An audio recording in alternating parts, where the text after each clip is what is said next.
Kate Bush has the song of the summer with Running Up That Hill, a track originally released 37 years ago. Could she ride this surge in popularity right into the Rock and Roll Hall of Fame? Stranger things have happened. Hey everybody, my name's Kyle and this is Track by Track, music reviews, news, and commentary. Thanks for tuning in today, and if this is your first time here, please take a second to click subscribe so that you won't miss future reviews and more.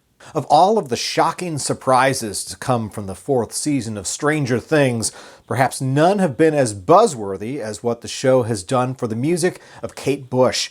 To say her 1985 single Running Up That Hill was prominently featured in the show would be an understatement. The song not only soundtracked one of the most climactic scenes of the season, it also popped up numerous other times throughout the episodes, and is even briefly discussed by two of the characters. The reaction from Stranger Things viewers was nothing short of astounding, with massive numbers of fans, both new and old, clamoring to stream the track. Running Up That Hill quickly turned into the song of the summer. It's become a top 5 hit around the world, even reaching #1 in many countries. And yet here in America, this is likely to have been the first time many listeners have even heard of Kate Bush. If anything, she's a one-hit wonder in the US, and that's using the word hit loosely. When Running Up That Hill came out as a single here in 1985, it became Bush's only top 40 charting song, and even then it peaked at number 30. She's never had a top 10 album in America and has ultimately become more of a cult artist for US fans. Now with the appearance of the song on Stranger Things, Running Up That Hill is enjoying a level of success that simply blows away its original performance over 30 years ago. But let's rewind back to early February, 4 months before the premiere of the new season of Stranger Things. The Rock and Roll Hall of Fame announced its list of nominees for the class of 2022, and among the many musical legends on the list was none other than Kate Bush. This was in fact her third time being nominated for the Rock Hall, so she was no stranger, pun intended, to the nomination process.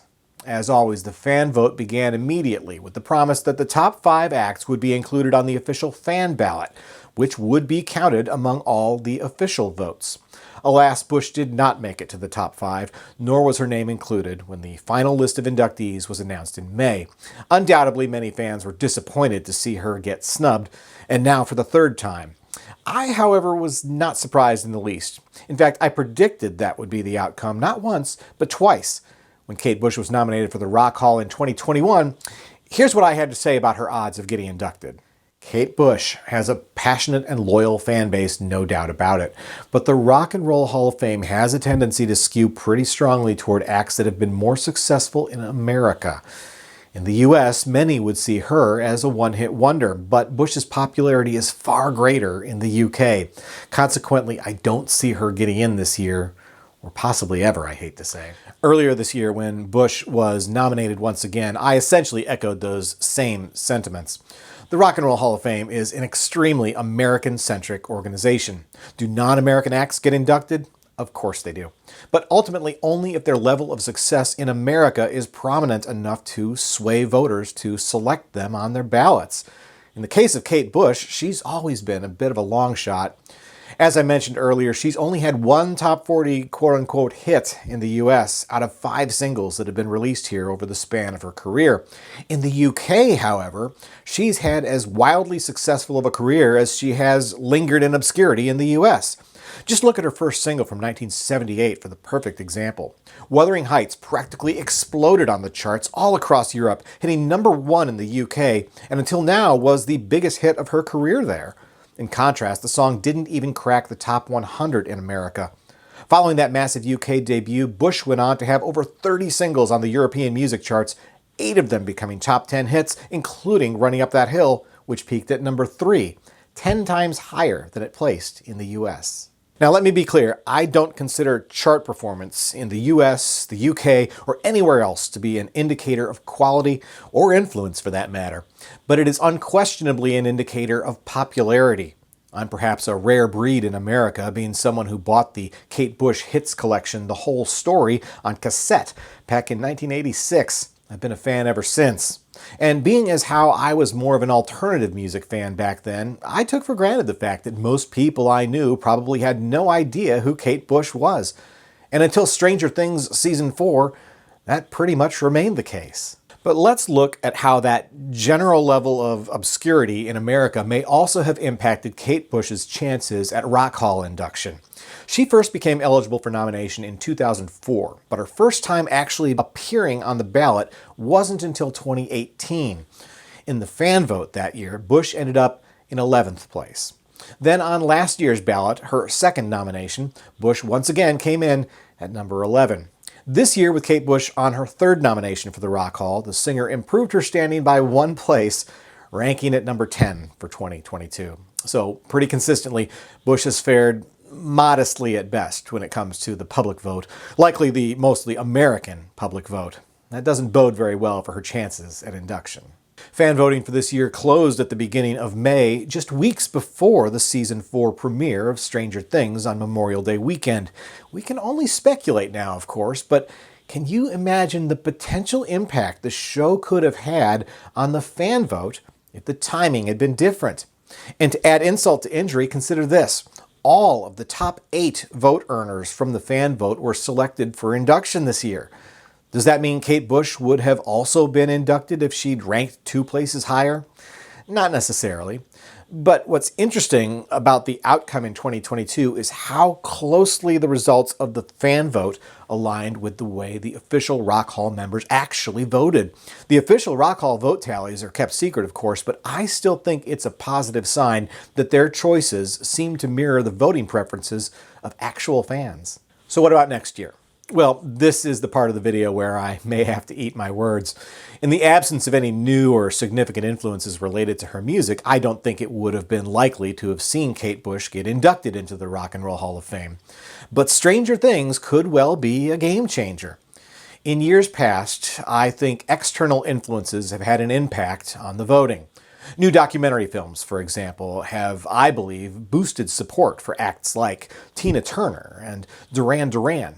And Dolly Parton may actually have benefited from the controversy surrounding her nomination this year, motivating fans and Rock Hall members to cast their support for her. Will the afterglow of the Stranger Things phenomenon last until the 2023 nominations are being curated? Maybe. I would not be surprised at all to see Kate Bush earn her 4th nomination next year. And if she does, I suspect her standing in the fan vote will improve enormously. More importantly, I think the likelihood of her gaining enough support for induction from the official Rock Hall voters will be stronger than ever. So if all goes well, Kate Bush's induction into the Rock and Roll Hall of Fame with the class of 2023 could be the pot of gold at the end of the Stranger Things rainbow. But will she even care? Being from the UK, I think there's a strong chance Bush would be rather dismissive about the whole thing. You see, it isn't just my perception that the Rock Hall is a decidedly American institution. It's the perception of pretty much everyone outside of the United States as well. Here in America, while there's certainly a number of music fans that find the Rock Hall to be a joke, the majority do see induction as a high honor. From what I hear, that perception is not globally shared. For music fans outside of the U.S., the general consensus seems to be that the Rock and Roll Hall of Fame is not really a big deal at all. And historically speaking, acts from outside of the U.S. are far more likely to say no thanks and skip their own induction entirely. In my video counting down the top 10 acts to snub the Rock Hall and to be no-shows for their own inductions, American acts were in the minority. David Bowie, Paul McCartney, Rod Stewart, Roger Waters, the Sex Pistols, Mark Knopfler of Dire Straits, and Tom York of Radiohead. All of these UK rockers were no-shows at the Rock Hall when they were first inducted. Could we see Kate Bush join their ranks? Only time will tell. Regardless of the politics, though, I'm really pretty thrilled to see all the newfound interest in the music of Kate Bush. And judging from her own posts on social media, she's pretty excited and grateful about it all, too. She is so rarely one to make any kind of public statements, so I appreciate the way she so earnestly responded to this sudden surge of adoration. And I hope that kind of listener enthusiasm turns into a sustained wave of discovery for listeners diving into more of her music. Hopefully, Running Up That Hill will be a gateway to the rest of her stellar discography. But next, I'm curious to hear from you. What do you think of Stranger Things bringing Kate Bush back into the spotlight? If you're a new fan, have you given any of her other songs a listen yet? And if you're a longtime fan like me, what songs or albums do you recommend for those just discovering her for the very first time? Let me know what you think down in the comments section below. Once again, my name's Kyle, and this has been Track by Track. If you like this video, be sure to give it a thumbs up, plus check out some of these other videos below that I think you might also enjoy. And of course, be sure to subscribe, because true music fans always want new releases the day they come out. Thanks for watching, and I'll see you next time.